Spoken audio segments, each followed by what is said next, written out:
आखिर कहाँ है बैकुंठ धाम? कैसा दिखता है बैकुंठ धाम? धरती से कितनी दूर है? बैकुंठ धाम पृथ्वी से कैसे पहुंचा जा सकता है? बैकुंठ धाम रॉकेट से बैकुंठ धाम की दूरी तय करने में कितना वक्त लगेगा? अक्सर जब किसी की मृत्यु हो जाती है तो कहाँ जाता है उसकी आत्मा? बैकुंठ धाम की ओर प्रस्थान कर गई। लेकिन सभी आत्माएं बैकुंठ धाम तक नहीं पहुंच पाती। बैकुंठ धाम पवित्र जगह है जिसे भगवान विष्णु का निवास स्थान कहा गया है। बैकुंठ धाम का नाम आपने कई बार सुना होगा, लेकिन ये कहाँ है, कैसा दिखता है और कितनी दूर है, इसके बारे में बहुत कम लोग ही जानते हैं।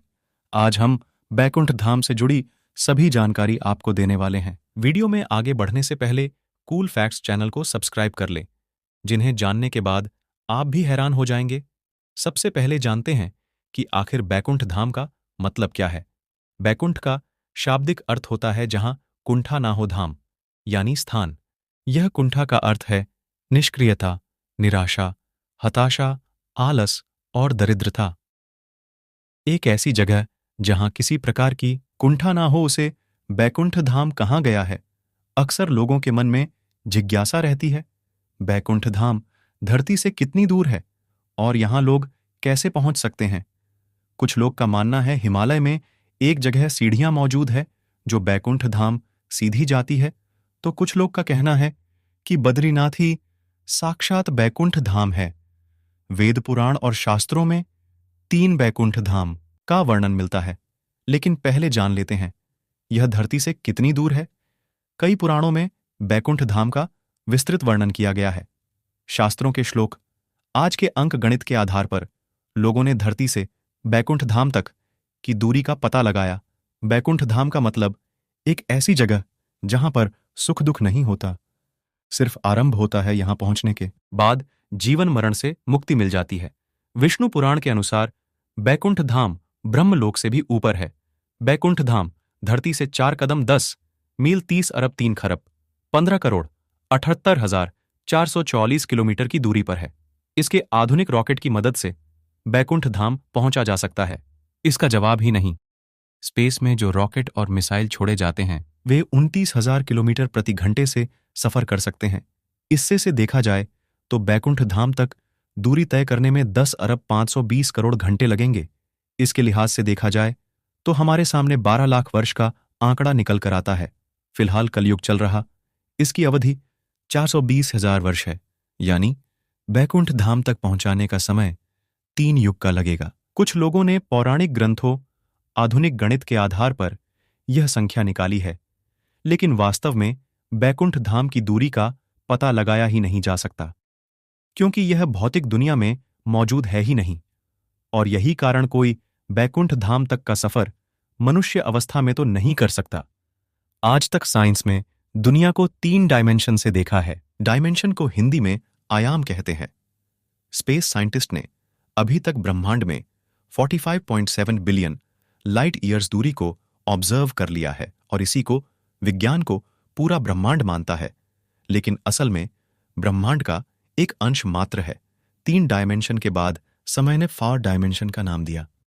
इसके आगे के डायमेंशन यानी आयामों को मल्टीवर्स कहता है। बात करें 60 आयाम की, यह ब्रह्मलोक से भी ऊपर है। यहां पर भगवान विष्णु के कई रूप निवास करते हैं, जो विष्णु के आयाम ब्रह्मलोक से कई ऊपर है। इसीलिए ब्रह्मा जी को विष्णु जी के नाभि से बना हुआ माना गया है। इसके ऊपर 7वें आयाम में ब्रह्म ज्योति समाहित है। यह वह जगह है जिसे आर्षि मुनि अपने ज्ञान से जान सकते हैं। इसके ऊपर मोक्ष का द्वार है, जिससे आकारसी त्रिकोण भी कहा गया है। जो आत्मा यहां तक पहुंच जाती है उसे तीनों लोक का सर्वज्ञान हो जाता है। सबसे ऊपर कैलाश है, जहां पर स्वयं भगवान शिव विराजमान है, और इसके ऊपर 9 द्वार है, जिसे बैकुंठ कहते हैं। यहां पूर्व नारायण हरि यानी विष्णु विराजमान है। यही पहुंचने पर लोगों को मोक्ष होता है। लेकिन यहां तक पहुंचना इतना आसान नहीं। जब इंसान की मृत्यु हो जाती है तब बैकुंठ के लिए प्रस्थान करता है तो रास्ते में समय के देवता, प्रहर के देवता, दिन के देवता, रात के देवता, ग्रहों के देवता, नक्षत्र के देवता, माह के देवता, मौसम के देवता, उत्तरायण के देवता, दक्षिणायन के देवता आत्मा को अलग अलग योनियों में धकेलना की कोशिश करते हैं। ऐसा कहा जाता है कि 30 कोटि देवी देवता आत्मा को बैकुंठ जाने से रोकते हैं।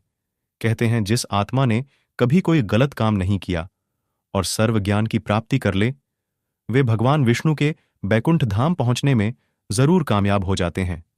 यह हो गई 9 आयामों के बाद इसके ऊपर 10वीं आयाम का भी जिक्र होता है, जहां पर निराकार ईश्वर रहते हैं। चलिए अब कुछ अन्नपूर्णों की बात कर लेते हैं। आखिर बैकुंठ धाम का किस तरह का वर्णन मिलता है? बैकुंठ धाम को कई लोग गोलोक या साकेत भी कहते हैं। असल में गोलोक श्री कृष्ण के धाम का नाम है, क्योंकि श्री कृष्ण स्वयं भगवान विष्णु के अवतार थे।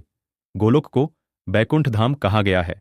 बात करें साकेत की, बैकुंठ धाम की राजधानी को साकेत का नाम दिया गया है।